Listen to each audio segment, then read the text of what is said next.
வணக்கம். இன்னைக்கு நம்ம பார்க்க போற டாபிக் 8th ஸ்டாண்டர்ட், அதாவது 8ஆம் வகுப்பு மாணவர்களுக்கு நுண்ணுயிர்களை பத்தி பார்க்க போறோம். ஸோ நுண்ணுயிரிகள்னா என்ன, நுண்ணுயிரிகள் எங்கெல்லாம் இருக்கு, அதை பத்தி தான் இந்த கிளாஸ்ல நம்ம பார்க்க போறோம். நுண்ணுயிரிகள்னா மைக்ரோ ஆர்கானிசம். நுண்ணுயிரிகள்னா micro organism. So micro organism அது எங்கெல்லாம் இருக்கும், அது பார்த்தீங்கன்னு சொன்னாக்கா கண்ணுக்கே தெரியாது. கண்ணுக்கு தெரியாத மிக சிறிய உயிரிகளை தான் நாம் மைக்ரோ ஆர்கானிசம் என்று சொல்கிறோம். ஸோ அது எங்கெல்லாம் இருக்கும்னு பார்த்தீங்கன்னு சொன்னாக்கா காற்றுல இருக்கும், நீர்ல இருக்கும், குளங்கள், குட்டைகள், ஆறு, பெருங்கடல்கள், நம்ம இருக்கிற சுற்றுப்புற சூழல் அனைத்து இடங்களிலும் இந்த நுண்ணுயிரிகள் இருக்கும். இந்த நுண்ணுயிரிகள் பார்த்தீங்கன்னு சொன்னாக்கா 5 பிரிவுகளின் கீழ் பிரிக்கப்பட்டு இருக்கின்றன. அந்த 5 பிரிவுகளின் கீழ் எப்படி பிரிச்சிருக்காங்கன்னு சொன்னாக்கா வைரஸ், பாக்டீரியா, பூஞ்சை, ஆல்கா, புரோட்டோசோவா என்ன பிரிச்சிருக்காங்க, நுண்ணுயிரிகளே. அது கண்ணுக்கு தெரியாத மிக சிறிய உயிரிகளை நாம் நுண்ணுயிரிகள் என்று அழைக்கின்றோம். கண்ணுக்கு தெரியாத மிக சிறிய உயிரிகளை நாம் நுண்ணுயிரிகள் என்று அழைக்கின்றோம். அந்த நுண்ணுயிரிகள் குளம், குட்டை, ஏரி, ஆறு, பெரும் கடல், நம்மை சுற்றி இருக்கிற சூழ்நிலை, என்விரான்மெண்ட் அனைத்து இடங்களிலும் இந்த நுண்ணுயிரிகள் இருக்கின்றன. இந்த நுண்ணுயிரிகள் பற்றி படிக்கும் படிப்பிற்கு மைக்ரோபயாலஜிஸ்ட் அல்லது நுண்ணுயிரியல் என்று பெயர். நுண்ணுயிரியல் என்று பெயர். ஓகே, இது 5 பிரிவா பிரிச்சிருக்காங்க. என்னென்னு பார்த்தீங்கன்னு சொன்னாக்கா வைரஸ், பாக்டீரியா, பூஞ்சை, ஆல்கா, புரோட்டோசோவா. ஸோ 5 பிரிவுகளின் கீழ் பிரிச்சிருக்காங்க அந்த நுண்ணுயிரிகளை. இந்த நுண்ணுயிரிகளை பற்றி ஃபர்ஸ்ட் நம்ம பார்க்க போகிறது வைரஸ். வைரஸ் பார்த்தீங்கன்னு சொன்னாக்கா இதுக்கு ஒரு மரபு பொருள் இருக்கா.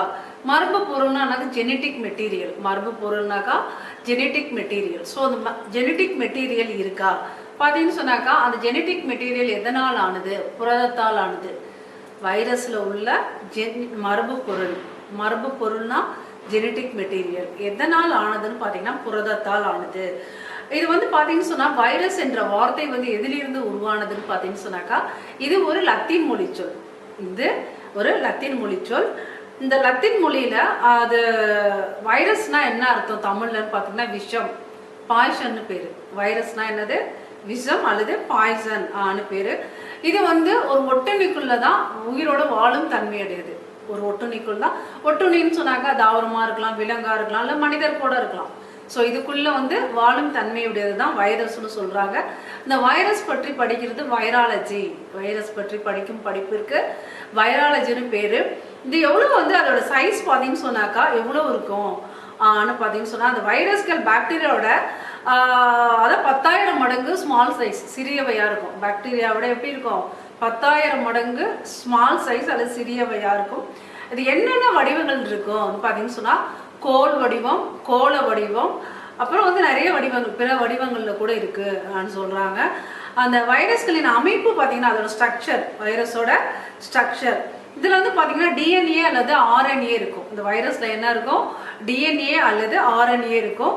இது இந்த டிஎன்ஏல பார்த்தீங்கன்னு சொன்னாக்கா அதுல அந்த அமைப்பை சுற்றி பார்த்தா புரத உரை காணப்படுகிறது.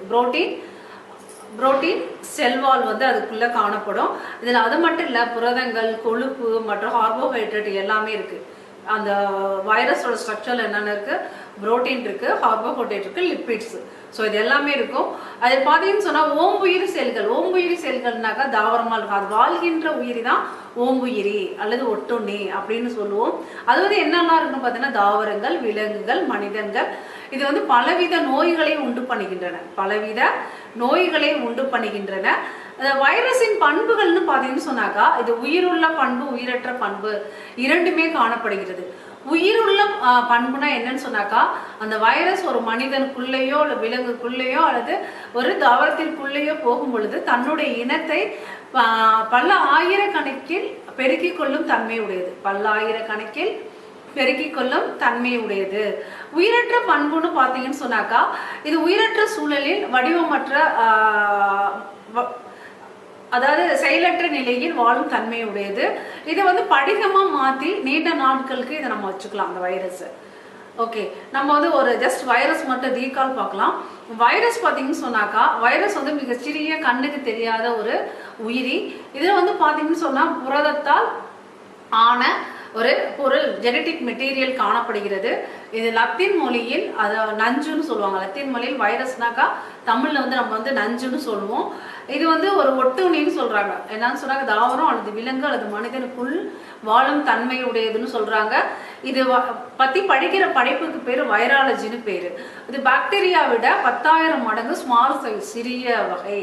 ஓகே, வைரஸோட அமைப்புல பாத்தீங்கன்னு சொன்னாக்கா இதுல டிஎன்ஏ ஆர்என்ஏ ஸ்ட்ரக்சர் காணப்படும். டிஎன்ஏ ஆர்என்ஏ ஸ்ட்ரக்சர் இருக்கும். அது மட்டும் இல்ல புரோட்டீன், லிப்பிட், கார்போஹைட்ரேட், அதாவது புரதம், கொழுப்பு, கார்போஹைட்ரேட் இதெல்லாம் வந்து அந்த செல்லோட வைரஸோட செல் ஸ்ட்ரக்சர்ல இருக்கும்.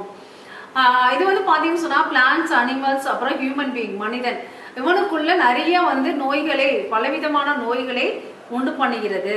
ஸோ வைரஸோட பண்புகள் உயிருள்ள பண்புகள், உயிரற்ற பண்புகள் இரண்டுமே காணப்படுகிறது.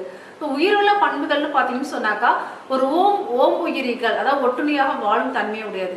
அதாவது ஏதாவது ஒரு உயிரிகள், ஓம் உயிரினா என்னது, ஏதாவது ஒரு பாராசைட்டா வந்து அது இருக்கும், ஒட்டுணியா இருக்கும். பாராசைட் மீன்ஸ் ஒட்டுணி. உயிரற்ற பண்புகள்னு பார்த்தீங்கன்னு சொன்னாக்கா இது செயலற்ற நிலையில் காணப்படுகிறது. இது படிகமும் மாற்றி நீண்ட நாட்கள் இந்த வைரஸை நம்ம வச்சிருக்க முடியும். நெக்ஸ்ட் நம்ம பார்க்க போற ஹெட்டிங் பாக்டீரியா.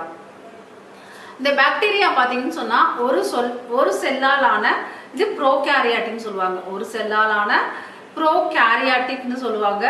இதுல பார்த்தீங்கன்னு சொன்னாக்கா உட்கரு இருக்காது. இதுல என்ன இருக்காது, உட்கரு இருக்காது. ஓகே, இதுல வந்து பாத்தீங்கன்னு சொன்னா வகைப்பாட்டுல அந்த பாக்டீரியாவை எந்த இடத்த வச்சிருக்காங்க பாத்தீங்கன்னா மொனிரா என்ற இடத்த வச்சிருக்காங்க. எங்க வச்சிருக்காங்க, மொனிரால வச்சிருக்காங்க. வகைப்பாட்டியல்ல பாக்டீரியாவை எங்க வச்சிருக்காங்க, நம்ம ஃபர்ஸ்ட் ஸ்டார்டிங்லயே கிளாஸ் பாக்குறப்பே சொன்னோம் நுண்ணுயிரிகள். ஸோ நுண்ணுயிரிகள்ல வந்து பாத்தீங்கன்னு சொன்னா நம்ம ஃபர்ஸ்ட் பாத்தீங்கன்னாக்கா வைரஸ், பாக்டீரியா, பூஞ்சை, ஆல்கை, புரோட்டோசோம்னு சொன்னோம். ஸோ அதுக்கு முன்னாடி இருக்கிறது தான் வந்து என்னது, மொனிரா. மொனிரானா பாக்டீரியா. மொனிரானா என்னது, பாக்டீரியா. இது 7th ஸ்டாண்டர்ட்லயே உங்களுக்கு இருக்கும் பயாலஜில. 7th ஸ்டாண்டர்ட் பயாலஜிலே மொனிரானா என்னன்னு படிச்சிருப்பீங்க. ஓகே, இந்த பாக்டீரியாவை பத்தி படிக்கிற ஒரு படிப்புக்கு பேர் பாக்டீரியாலஜி. பாக்டீரியாவை பத்தி படிக்கிற படிப்புக்கு பேர் பாக்டீரியாலஜி. இந்த பாக்டீரியாலஜி பார்த்தீங்கன்னு சொன்னாக்கா இந்த பாக்டீரியா எவ்வளோ அதோட சைஸ் இருக்குன்னு சொன்னாக்கா 1 மியூல இருந்து 5 மியூ மைக்ரோமீட்டர் அளவுடையது. 1 மியூல இருந்து 5 மியூ மைக்ரோமீட்டர் அளவுடையது. Small size. அதுக்கு வந்து என்ன, ரொம்ப ஒரு ஸ்மால் சைஸா இருக்கும். இந்த பாக்டீரியா பார்த்தீங்கன்னா அந்த சுவாசம் தேவைப்படும். அது வந்து 2 டைப்ஸாக வந்து பிரிக்கிறாங்க. காற்றுள்ள சுவாச பாக்டீரியா, காற்றற்ற நிலையில் சுவாசிக்கும் பாக்டீரியா. அதாவது காற்று சுவாச பாக்டீரியானாக்கா ஏரோபிக் பாக்டீரியா. காற்றற்ற நிலையில் சுவாசிக்கும் பாக்டீரியானாக்கா ஆன்ஏரோபிக் பாக்டீரியா. ஸோ காற்று சுவாச பாக்டீரியானா அதோட ரெஸ்பிரேஷனுக்கு யார் தேவை, காற்று தேவை. ஆனோரோபிக் ரெஸ்பிரேஷன், ஆனோரோபிக் பாக்டீரியானாக்கா அதுக்கு ஏரோபிக்னா காற்று தேவையில்லை, அதோட ரெஸ்பிரேஷனுக்கு காற்று தேவையில்லை. காற்றற்ற நிலையிலும் அது வாழும் தன்மையுடையது. இப்போ செல் ஸ்ட்ரக்சர்னு பார்த்தீங்கன்னாக்கா பாக்டீரியா வந்து செல் சுவர், அப்புறம் வெளி அடுக்கு அதெல்லாம் இருக்கும். அதாவது செல் வால்லாம் வந்து அதில் ஃபார்ம் ஆயிருக்கும். செல் வால் இருக்கும். அப்புறம் வந்து என்னது, உட்கரு அல்லது நியூக்ளியஸ் அந்த உரை வந்து இருக்காது. ஸோ வந்து நாட் ப்ரெசன்ட்.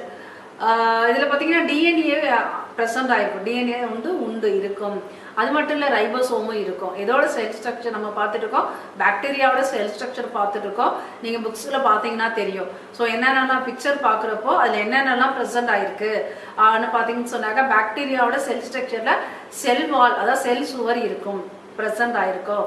அடுத்து நியூக்ளியஸ் உரை. நியூக்ளியஸ் உரைனாக்கா உட்கரு உரை வந்து அதில் இருக்கிறது இல்லை. உட்கருனாக்கா ஒரு உட்கருக்குள்ள உரை வந்து இருக்கிறது இல்லை. இந்த டிஎன்ஏ வந்து அதில் ப்ரெசென்ட் ஆகிருக்கும். ரைபோசோம் ப்ரெசென்ட் ஆகிருக்கும். இதுதான் வந்து இதோட பாக்டீரியாவோட செல் ஸ்ட்ரக்சர். ஓகே, அடுத்து நம்ம பார்க்குறது வந்து அதோட டைப்ஸ், பாக்டீரியாவோட டைப்ஸ் அல்லது வகைகள். பாக்டீரியாவோட டைப்ஸ் அல்லது வகைகள். அடுத்து ஃபர்ஸ்ட் நம்ம பார்க்கறது அதில் வந்து 4 டைப்ஸ் இருக்கு. பேசிலஸ்னாக்கா உங்களோட புக்ஸில் பார்த்தீங்கன்னா தெரியும், ஒரு 4 டைப்ஸ் கொடுத்துருப்பாங்க. பேசிலஸ்னு ஒரு டைப் கொடுத்துருப்பாங்க. அது எப்படி இருக்குன்னு பார்த்தீங்கன்னாக்கா கோல் வடிவ, ஒரு கோல் மாதிரி இருக்கும் அந்த பாக்டீரியா. அந்த பாக்டீரியாவோட சைஸ் வந்து என்னது, ஒரு கோல் வடிவத்தில் இருக்கும். ஓகே, அடுத்து வந்து இதுக்கு பேசிலஸ், எடுத்துக்காட்டு வந்து பேசிலஸ் ஆந்த்ராசிஸ். பேசிலஸ் ஆந்த்ராசிஸ் அந்த பாக்டீரியா நேம். அடுத்து வந்து ஸ்பைரிலா. ஸ்பைரிலானா ஒரு சுருள் வடிவத்தில் இருக்கும். ஒரு ஸ்ப்ரிங் இழுத்து விட்டா எப்படி இருக்கும், அந்த மாதிரி சுருள் வடிவத்தில் இருக்கும். அது வந்து ஸ்பைரிலா, சுருள் வடிவ bacteria. Helicobacter pylori, Helicobacter pylori அப்படின்னு பேரு. அடுத்து நம்ம வந்து பார்க்க போது ஹாக்கை. ஹாக்கைன்னு சொன்னாக்கா கோள வடிவ பாக்டீரியா, ஒரு பால் மாதிரி இருக்கும், ஒரு பால் மாதிரி ரவுண்ட் ஷேப்ல இருக்கும், அதுக்கு ஹாக்கை பாக்டீரியா. அடுத்து விப்ரியோ காலரேன்னு சொன்னாக்கா ஒரு கமா வடிவத்தில் இருக்கும். நம்ம வந்து ரைட் பண்ணுறப்போ ஒரு கமா போடுவோம் இல்லையா, ஸோ அந்த ஷேப்பில் இருக்கும். அது வந்து என்னது விப்ரியோ காலரே பாக்டீரியா. நமக்கு காலரா நோயெல்லாம் உண்டாக்குறது அந்த பாக்டீரியா தான். அந்த பாக்டீரியா என்ன ஷேப்பில் இருக்குன்னு பார்த்தீங்கன்னா கமா. நம்ம ரைட் பண்ணுறப்போ கமா புள்ளி அந்த மாதிரி வைப்போம் இல்லையா, அந்த கமா ஷேப்பில் இருக்கும். ஓகே, நம்ம பார்த்துட்டு இருக்குது வந்துட்டு பாக்டீரியா பற்றி பார்த்துட்டு இருக்கோம். அந்த பாக்டீரியாவில் பார்த்தீங்கன்னு சொன்னாக்கா இது வந்து பாக்டீரியா பார்த்தீங்கன்னா என்ன உயிரின்னு பார்த்தாக்கா ப்ரோகேரியாட்டிக். இது வந்து ப்ரோகேரியாட்டிக் உயிரின்னு சொல்லலாம். இது வந்து உட்கரு அற்றவை. இது வந்து பார்த்தீங்கன்னு சொன்னாக்கா உட்கரு அற்றவைன்னு சொல்லலாம். இது எந்த இதில் வந்து வகைப்பாட்டியல் வச்சுருக்காங்கன்னு பார்த்தீங்கன்னா மொனிரா என்ற வகைப்பாட்டியலில் வந்து இதை வச்சுருக்காங்க. இந்த பாக்டீரியாவை பற்றி ஒரு படிக்கிற படிப்புக்கு பேர் வந்து பாக்டீரியாலஜி. இது எவ்வளோ அதோட லென்த் சைஸ் பார்த்தீங்கன்னு சொன்னாக்கா ஒரு மியூலேருந்து 5 மியூ நானோமீட்டர் வந்து இதோட சைஸ் இருக்கும். இது வந்து aerobic anaerobic 2 types of bacteria இருக்கு. ஏரோபிக்னு சொன்னாக்கா அது காற்று உள்ள நிலையில சுவாசிக்கும். அனேரோபிக்னு சொன்னாக்கா காற்றற்ற நிலையில சுவாசிக்கும். செல்லின் அமைப்பு, அடுத்தது செல் ஸ்ட்ரக்சர் நம்ம பார்த்தோம். இந்த செல் ஸ்ட்ரக்சர்ல வந்து செல் சுவர் உண்டு, நியூக்ளியஸ் உரை வந்து இல்லைன்னு பார்த்தோம். டிஎன்ஏ ஸ்ட்ரக்சர் வந்து டிஎன்ஏ உண்டு, அப்புறம் ரைபோசோம் உண்டு. ஸோ இதெல்லாம் பற்றி பார்த்தோம். அதோட டைப்ஸ் அதாவது பாக்டீரியாவோட டைப்ஸ் பார்த்தீங்கன்னு சொன்னாக்கா எத்தனை டைப்ஸ் இருக்கு? 4 டைப்ஸ் நான் சொல்லியிருக்கேன். அதை வந்து ஜஸ்ட் ரீகால் பண்ணிப்போம். பேசிலஸ்னா என்னது? ஒரு குச்சி மாதிரி இருக்கும், அந்த வடிவத்தில் இருந்து பேசிலஸ் பாக்டீரியா. இது பேசிலஸ் ஆந்த்ராசிஸ். ஸ்பைரிலா எப்படி இருக்குன்னு சொன்னாக்கா ஒரு ஸ்ப்ரிங் மாதிரி இருக்கும், சுருள் வடிவத்தில் இருக்கும். அது வந்து ஹெலிகோபாக்டர் பைலோரி. அந்த பாக்டீரியாவோட உயிரியோட பேர் சொல்லிட்டு இருக்கேன். அடுத்து ஹாக்கைனாக்கா இது வந்து எப்படி இருக்குன்னா ஒரு கோள வடிவத்தில் இருக்க பாக்டீரியா. அடுத்து வந்து விப்ரியோ காலரே பாக்டீரியா. இது வந்து கமா, நம்ம வந்து ரைட் பண்றப்ப கமா புஸ்டா போய்க்கிறோம் இல்லையா, அது கமா ஷேப்ல இருக்கும். ஓகே, இந்த டைப்ஸ். ஓகே, பாக்டீரியானா என்ன? நம்ம வீட்டில் தயிர் சாப்பிட்றோம்ல, தயிர் புளிக்கிறதுக்கு காரணம் எதுவாக இருக்கும்? ஒரு பாக்டீரியா. அந்த பாக்டீரியாவோட பேரு லாக்டோபேசிலஸ் பாக்டீரியா. அது பேர் வந்து என்னது? Lactobacillus bacteria. ஓகே, நம்ம அடுத்து பார்க்க போது பார்த்தீங்கன்னு சொன்னாக்கா அதுல வந்து அந்த பாக்டீரியாவோட கசை இலைகள் இருக்கும், ஃபிளாஜெல்லா. கசை இலைகள் இருக்கும், ஃபிளாஜெல்லான்னு பேரு. ஸோ ஃபிளாஜெல்லாவை பேஸ் பண்ணி பாக்டீரியாவை பிரிச்சிருக்காங்க. மோனோட்ரைக்கஸ், லாபோட்ரைக்கஸ், ஆம்பிட்ரைக்கஸ், பெரிட்ரைக்கஸ், ஏட்ரைக்கஸ். ஸோ அந்த மாதிரி 5 வகையாக பிரிச்சிருக்காங்க. அதை பற்றி தான் நம்ம பார்க்க போகிறோம். ஓகே, ஃபிளாஜெல்லானா தமிழில் கசை இல்லை. ஃபிளாஜெல்லானா என்னது? கசை இல்லை. ஓகே, அந்த கசையிலே எதுக்கு ஹெல்ப் பண்ணுது? அந்த பாக்டீரியாவுக்கு எதுக்கு ஹெல்ப் பண்ணுன்னு சொன்னாக்கா அதோட மூமெண்ட்ஸ், அதோட இயக்கத்திற்கு ஹெல்ப் பண்ணுது. ஒரு இடத்துல இருந்து இன்னொரு இடத்த போகிறதுக்கும், அது உணவுக்காக போகலாம், இல்லது மற்ற ஒரு வேலைக்காக கூட போகலாம். ஸோ அப்போ அதுக்கு போகிறதுக்கு வந்து காலு கையெல்லாம் கிடையாது. அதை எதை யூஸ் பண்ணிதுன்னு பார்த்தீங்கன்னு சொன்னாக்கா ஃபிளாஜெல்லான்னு சொன்னாக்கா கசையிலை. ஃபிளாஜெல்லான்னு பார்த்தாக்கா கசையிலை. நீங்கள் புக்கில் பார்க்கலாம். அப்புறம் வந்து பார்த்தீங்கன்னு சொன்னா ஸ்லைட் கூட பார்க்கலாம். எப்படின்னு சொன்னாக்கா கசையிலை பார்த்தீங்கன்னு சொன்னா 5 டைப்பா பிரிக்கிறாங்க. மோனோட்ரைக்கர்ஸ்ன்னு சொன்னாக்கா ஒற்றை கசையிலை, ஒரு பக்கம் மட்டும்தான் அந்த ஃபிளாஜெல்லா இருக்கும், ஒரு பக்கம் மட்டும்தான் என்ன இருக்கும்? அந்த ஃபிளாஜெல்லா இருக்கும். அதுக்கு பேரு மோனோட்ரைக்கஸ்னு பேரு. அதுக்கு பேரு மோனோட்ரைக்கஸ். அதுக்கு எக்ஸாம்பிள் என்ன ஒரு பாக்டீரியா பேர் சொல்லணும்னு சொன்னாக்கா விப்ரியோ காலரே. நமக்கு காலரால வருவதுக்கு காரணமா இருக்குல்ல ஒரு பாக்டீரியா, அது பேரு விப்ரியோ காலரே. அந்த விப்ரியோ காலரே வந்து எப்படி இருக்குன்னு பார்த்தீங்கன்னு சொன்னாக்கா கசையிலே ஒரே ஒரு பக்கத்தில் மட்டும்தான் அது கசையில இருக்கும். அது ஒரு பக்கத்தில் இருந்துச்சு, அது மூவ் ஆகிக்கும். அடுத்து பார்த்தீங்கன்னா ஒற்றை முனை கற்றை கசையிலை. அதாவது ஒரு முனையில மட்டும் கற்றையா கூட்டமாக வந்து கசையில இருக்கும், அதுக்கு ஒற்றை முனை. அதுக்கு வந்து லாப்போட்ரைக்கஸ்ன்னு சொல்லுவோம். எடுத்துக்காட்டு பார்த்தீங்கன்னாக்கா சூடோமோனாஸ். அந்த பாக்டீரியா என்ன bacteria? Pseudomonas bacteria. Pseudomonas bacteria பார்த்தீங்கன்னா இப்போ கடல் எல்லாம் கழிவுகள்லாம் இருந்துச்சுல, ஸோ அதெல்லாம் க்ளீன் பண்ணுறதுக்குலாம் அந்த சூடோமோனாஸ் பாக்டீரியா வந்து யூஸ் பண்ணிட்டு இருக்காங்க. இது வந்து இந்த கழிவுகள்லாம் அப்புறப்படுத்துறதுக்கு இந்த பாக்டீரியா ஹெல்ப் பண்ணுது. அடுத்து இருமுனை கற்றை கசையிலே அப்படின்னா ஆம்பிட்ரைக்கஸ். ஆம்பினாக்கா 2, ஓகேவா? 2 முனைகளிலும் ஒரு உடல்ல வந்து 2 பக்கத்துலையும், இந்த பக்கமும் இந்த பக்கம் 2 பக்கமும் வந்து என்ன செய்யும்? அது ஃபிளாஜெல்லா ப்ரெசென்ட் ஆயிருக்கும், கசையிலை ஃபார்ம் ஆயிருக்கும். ஸோ அது வந்து என்ன? அது இருமுனை கற்றை கசையிலை அல்லது ஆம்பிட்ரைக்கஸ்ன்னு பேரு. இதுக்கு வந்து எக்ஸாம்பிள் பார்த்தீங்கன்னு சொன்னாக்கா ரோடோஸ்பைரிலம், ரூபரம் சொல்லுவாங்க. ஸோ அடுத்து பார்த்தீங்கன்னு சொன்னா பெரிட்ரைக்கஸ். இந்த பெரிட்ரைக்கஸ் பார்த்தீங்கன்னு சொன்னாக்கா அது ஒரு அந்த பாடி அந்த அந்த பாக்டீரியாவை சுத்தியுமே வந்து கசையிலைகள் இருக்கும். ஸோ அது வந்து பெரிட்ரைக்கஸ்னு பேரு. எக்ஸாம்பிள் வந்து எஷெர்ஷியா கோலை.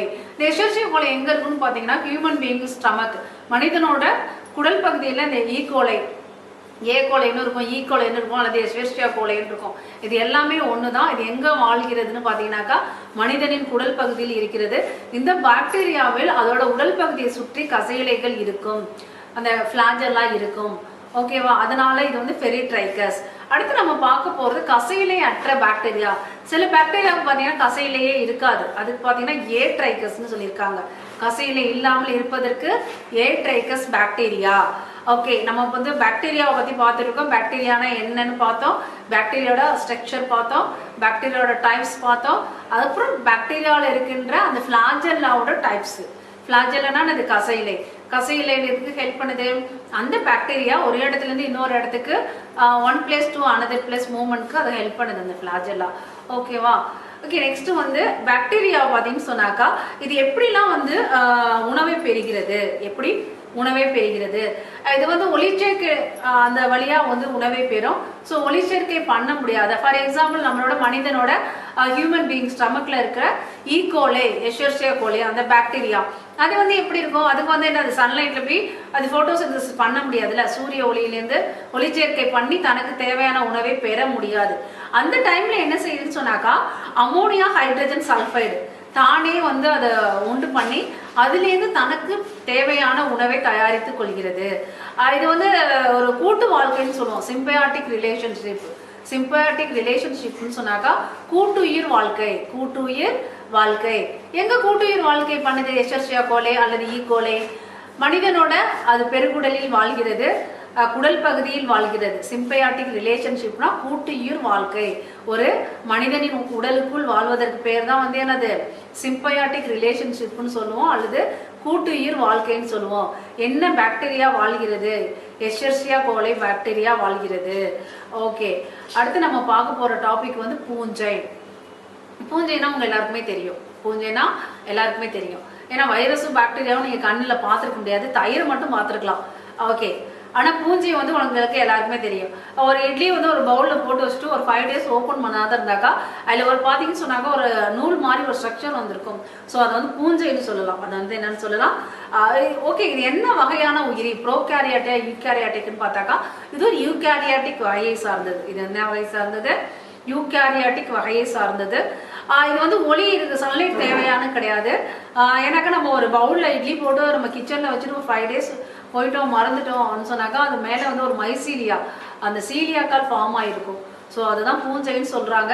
அதனால இதுக்கு சன்லைட் தேவையில்லை, பச்சையம் தேவையில்லை. இதுக்கு வந்து என்னதுன்னா சூரிய ஒளி, பச்சையம், இந்த குளோரோபிளாஸ்ட்னு சொல்லுவோம் இல்லையா, அது ரெண்டுமே இதுக்கு தேவை கிடையாது.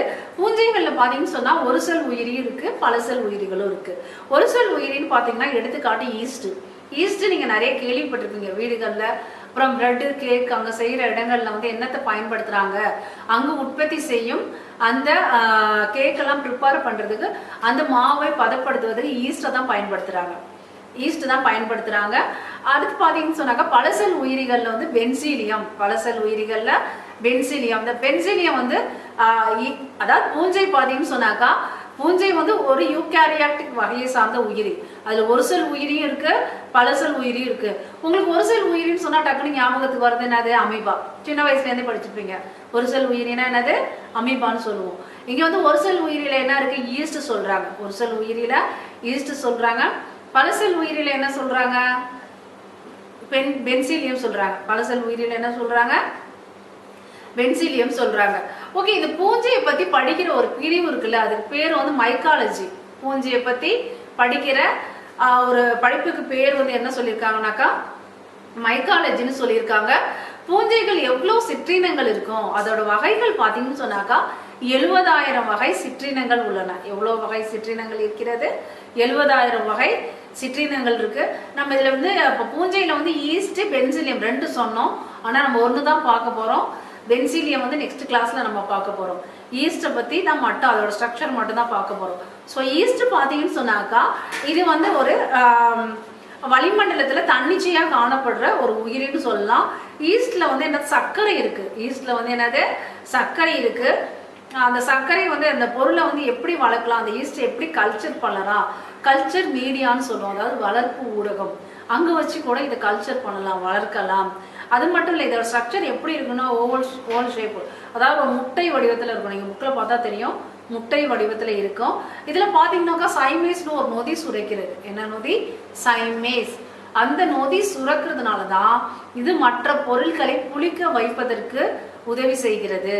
மாவுகளை பதப்படுத்துவதற்கும் ஆல்காக்கள் ப்ரிப்பரேஷன்லையும் இந்த ஈஸ்டை வந்து பயன்படுத்துகிறாங்க.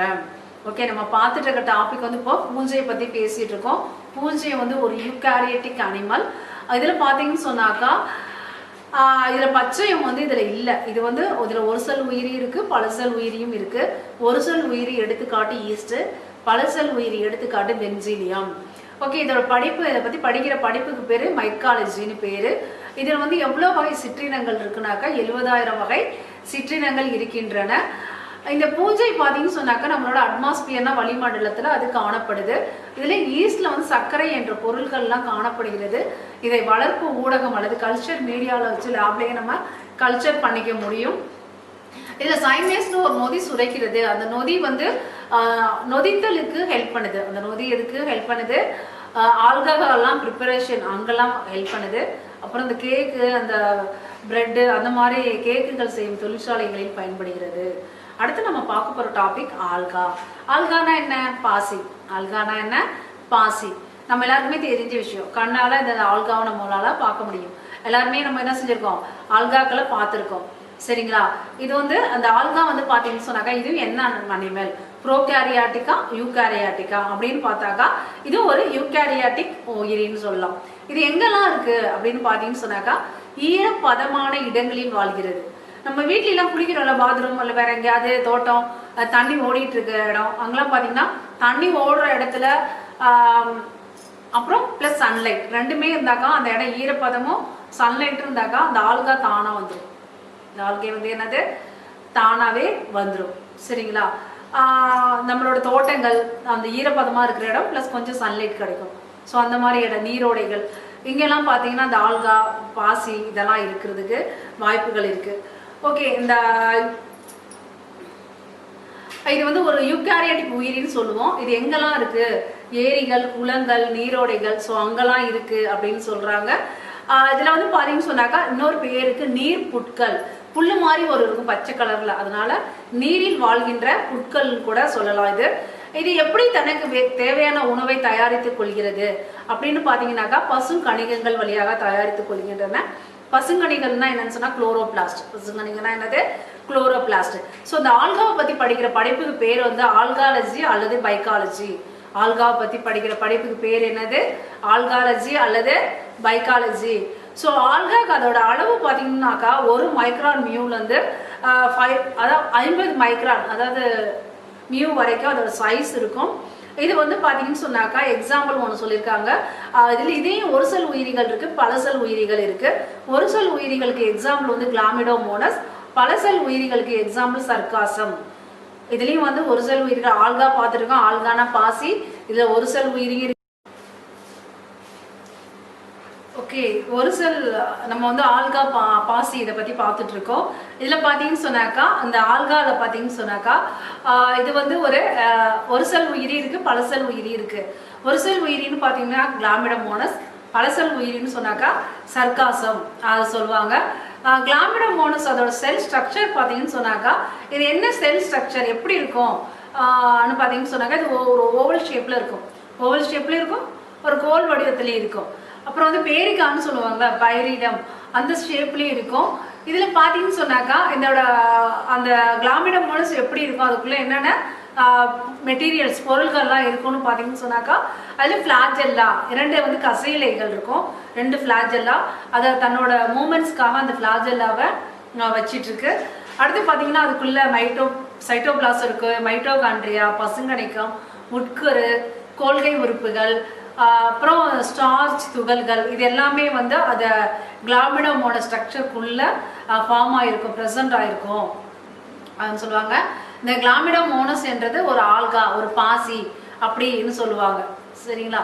ஓகே, இதில் பார்த்தீங்கன்னு சொன்னாக்கா இந்த கிளாமிடோமோனஸ் வந்து பார்த்தீங்கன்னு சொன்னாக்கா 2 கசையிலைகள் இருக்கும். அந்த 2 கசையிலையுமே ஒரு பிளேஸ்லேருந்து இன்னொரு பிளேஸ்க்கு அது மூவ்மெண்ட் ஆகி ஃபுட்டெல்லாம் கலெக்ட் பண்ணுறதுக்கு அது ஹெல்ப் பண்ணிக்கும். அதோட முன்புறத்தில் பார்த்தீங்கன்னு சொன்னாக்கா ஒரு கண் புள்ளி ரெட் கலரில் இருக்கும். அந்த கண் அது கண் வந்து பார்க்குறதுக்கு அது ஹெல்ப் பண்ணுது. இதில் வந்து இனப்பெருக்கம்னு பார்த்தீங்கன்னு சொன்னாக்கா பால் மற்றும் பாலில்லா முறையில் இனப்பெருக்கம் நடைபெறுகிறது. பால் மற்றும் பாலில்லா முறையில் இனப்பெருக்கம் நடைபெறுகிறது. அடுத்து வந்து பார்த்தீங்கன்னு சொன்னாக்கா நம்ம புரோட்டோசோவா பற்றி பார்க்க போகிறோம். புரோட்டோசோவானா என்ன? முதல்ல தோன்றின ஒரு உயிரியை தான் புரோட்டோசோவா. ஓகே, இதை வந்து எப்படி பிரிச்சிருக்காங்கன்னா புரோட்டோன்னு சொன்னாக்கா முதல்னு அர்த்தம். புரோட்டோஸ்னா என்னது? முதல். ஜோவன்னாக்கா விலங்கு. புரோட்டோசோவன்னாக்கா முதல் விலங்குன்னு அர்த்தம் தமிழ்ல. முதல் விலங்கு. இன்னொரு தடவை சொல்றேன். புரோட்டோசோவான்னு சொன்னாக்கா இந்த உயிரிகள் தான் உலகத்துல முதல்ல வந்திருக்கலாம் அப்படின்னு சொல்றாங்க. இது பாத்தீங்கன்னு சொன்னாக்கா புரோட்டோனா முதல், ஜோவன்னா விலங்கு. புரோட்டோசோவன்னா முதல் விலங்கு. இது வந்து பாத்தீங்கன்னு சொன்னாக்கா புரோட்டிஸ்டா அதுல வந்து இதுல இடம்பெற்றிருக்கு. உலகில வந்து என்னல இருக்கு? புரோட்டிஸ்டால இருக்கு. இந்த புரோட்டோசோவாவை வந்து படிக்கிற ஒரு படிப்புக்கு பேரு புரோட்டோ விலங்கியல் அல்லது புரோட்டோ ஜுவாலஜி. இது எங்கெல்லாம் இருக்குன்னு பாத்தீங்கன்னு சொன்னாக்கா குளம், பெருங்கடல், மண், இங்கெல்லாம் வந்து இந்த அனிமல்ஸ் இருக்கும். புரோட்டோசோவன் அனிமல்ஸ் இருக்கும். இது எவ்வளவு மியோ இருக்கும்னு பாத்தீங்கன்னா 2 to 200 மைக்ரான் அளவுடையது. 2 to 200 micron. ரொம்ப குட்டியா, கண்ணுக்கே தெரியாது, அப்படியே ஒரு டாட் வச்சா கூட தெரியாது, அதோட ரொம்ப குட்டியா இருக்கிற ஒரு புரோட்டோசோவன் அனிமல்ஸ்னு சொல்றாங்க. இந்த புரோட்டோசோவன் அனிமல்ஸ் இதுல பாத்தீங்கன்னு சொன்னாக்கா இதுலயும் வந்து இந்த பிளாஜெல்லா கசையிலைகள் இருக்கும். அதுக்கு சீலியாக்கள்னு சொல்லுவாங்க. புரோட்டோசோவன்ல அந்த கசையிலை இருந்ததுன்னா அது சீலியாக்கள். பாக்டீரியாவில் இருந்தாக்கா அது பிளாஜெல்லா. பாசி ஆல்கால இருந்ததுனாக்கா அது பிளாஜெல்லா கசையிலை. இங்க வந்து என்ன சொல்றாங்க? புரோட்டோசோவன் உயிரில அதோட மூமெண்ட்ஸ்க்காக அந்த கசையிலை ஸ்மால் சைஸ்ல ஒரு கசையிலை சீலியாக்கள் தன்னோட உடலை சுற்றி ஒரு குட்டியா அந்த ஒரு நீலிலை மாடி ஒரு அமைப்பு இருக்கும். அது வந்து என்னது? இங்க சீலியாக்கள் அல்லது சீலியேட்டா அப்படின்னு சொல்றாங்க. எக்ஸாம்பிள் அந்த அனிமல்ஸ் நேம் பாத்தீங்கன்னு சொன்னாக்கா பாரமிசியம், அமீபா, யூக்ளினா, இதெல்லாம் நம்ம சின்ன கிளாஸ்ல இருந்து படிச்சுட்டு இருக்கோம், தெரிஞ்ச விஷயம் தான். ஓகே, அதுல பாத்தீங்கன்னு சொன்னா சீலியேட்டா, சீலியாக்கள் அது மூவ்மெண்ட் ஒரு இடத்துல இருந்து இன்னொரு இடத்துக்கு அது அதோட பணிகள், இதர பணிகள், அது உணவூட்டமா இருக்கலாம் அல்லது கழிவு நீக்கமா இருக்கலாம். ஸோ ஏதோ ஒரு பணிக்காக ஒரு இடத்துல இருந்து இன்னொரு இடத்துக்கு மூவ் ஆகும். ஸோ அங்க வந்து சீலியேட்டா, அந்த சீலியாக்களால் இடம்பெயர்கிறது. நம்ம வந்து பாக்டீரியாலையும் ஆல்காலையும் பார்த்தது என்ன சொன்னோம்? அங்க வந்து பிளாஜெல்லானா அங்க வந்து என்னது? கசையிலை. இங்க பார்க்கறது வந்து சீலியாக்கள். சீலியாக்கள் அதோட இடப்பெயர்ச்சிக்கு உதவி பண்ணுது. இது பிளாஜெலேட்டா அனிமல்னாக்கா யூக்ளினா உங்களுக்கு படம் தெரியும். ஒரு அனிமல் அப்படியே இருக்கும். அதுல பாத்தீங்கன்னா ஒரே ஒரு கசையில இருக்கும். அது வந்து என்னதுன்னு சொன்னாக்கா பிளாஜெலேட்டா அனிமலுக்கு எக்ஸாம்பிள் கேட்டா யூக்ளினா. பிளாஜெலேட்டா விலங்குக்கு எடுத்துக்காட்டு யூக்ளினா. ஓகே, ஃபர்ஸ்ட் நம்ம பார்த்து சீலியேட்டா, அடுத்து வந்து என்னது? பிளாஜெலேட்டா. ஓகே, இதுல வந்து பாத்தீங்கன்னு சொன்னாக்கா நான் சொன்னேன் பாரமிசியம், யூக்ளினா, அமீபா 3 சொன்னோம். பாரமிசியம், யூக்ளினா, அமீபா இது 3 சொன்னோம். இதுல வந்து பாரமிசியம் வந்து என்னது? சீலியாக்களா அது வந்து சீலியேட்டா ஃபார்ம் ஆயிருக்கும். யூக்ளினால பாத்தீங்கன்னா பிளாஜெலேட்டா ஒரே ஒரு நீலிலை மட்டும் நீண்டு இருக்கும். பாரமிசியத்துல அதோட பாடி ஃபுல்லாவே குட்டியா ஒரு நூலிலைகள் போன்ற ஒரு அமைப்பு இருக்கும். அது வந்து சீலியேட்டா. யூக்ளினால அது வந்து என்னது? மேல் பகுதியில ஒரே ஒரு கசையில இருக்கும். அது வந்து என்னது? பிளாஜெலேட்டா. அடுத்து வந்து நம்ம பார்க்க போறது அமீபா. அந்த புரோட்டோசோவனோட செல் ஸ்ட்ரக்சர். ஃபார் எக்ஸாம்பிள் என்ன எடுத்துட்டு இருக்கோம்னா அமீபாவை எடுத்துட்டு இருக்கோம். ஸோ அமீபாவே தெரியும் உங்களுக்கு. இது வந்து என்னது? ஒரு செல் உயிரின்னு சொல்லுவோம். அமீபா என்னன்னு சொல்லுவோம்? ஒரு செல் உயிரின்னு சொல்லுவோம். இது வந்து பாத்தீங்கன்னு சொன்னாக்கா தன்னுடைய இடப்பெயர்ச்சிக்கு போலிக்கால்களை பயன்படுத்தி கொள்கிறது. அமீபாக்குன்னு ஒரு உருவமே கிடையாது. அது தன்னோட உருவத்தை எப்படி வேணாலும் மாத்திக்கொள்ளும் தன்மை உடையது சொல்றேன். அது பாத்தீங்கன்னு சொன்னாக்கா என்ன ஷேப்ல அது வந்து மாறிக்குதோ அப்போ வந்து அதுக்கு ஏதோ ஒரு தேவை இருக்கு. ஒரு உணவுப் பொருளை உட்கொள்ள போகுதுன்னு சொன்னாக்கா தன்னுடைய உடல் அமைப்பை மாற்றி அந்த உணவுப் பொருளை சுற்றி ஒரு லேயர் ஃபார்ம் பண்ணிக்கும். அப்படியே சாப்பிட்றோம் அந்த பொருளை. சரியா? அதுக்கு வந்து போலிக்கால்கள் அல்லது பொய்க்கால்கள்னு சொல்லுவோம். போலிக்கால்கள் அல்லது பொய்க்கால்கள்னு சொல்லுவோம். ஓகே, இதுல வந்து பாத்தீங்கன்னு சொன்னாக்கா இதுல வந்து இணைவு மற்றும் ஸ்போர்கள் மூலம் தன்னுடைய இனப்பெருக்கம் செஞ்சு அதோட உயிரியை வந்து இனத்தை வந்து பெருக்கிக் கொள்கிறது. ஸ்போர்கள் மூலம் வந்து அல்லது வந்து என்னது? இணைவு மூலம் தன்னுடைய இனத்தை பெருக்கிக் கொள்கிறது. ஸோ இன்னைக்கு நம்ம பார்த்தது வந்து நுண்ணுயிரிகள், மைக்ரோ ஆர்கானிசம்னா என்னன்னு பார்த்தோம். ஸோ அதை பற்றி படிப்பு மைக்ரோபயாலஜிஸ்ட்னு பார்த்தோம். அதில் நம்ம பார்த்தது வந்து ஜஸ்ட் ஒன்ஸ் ரீகால்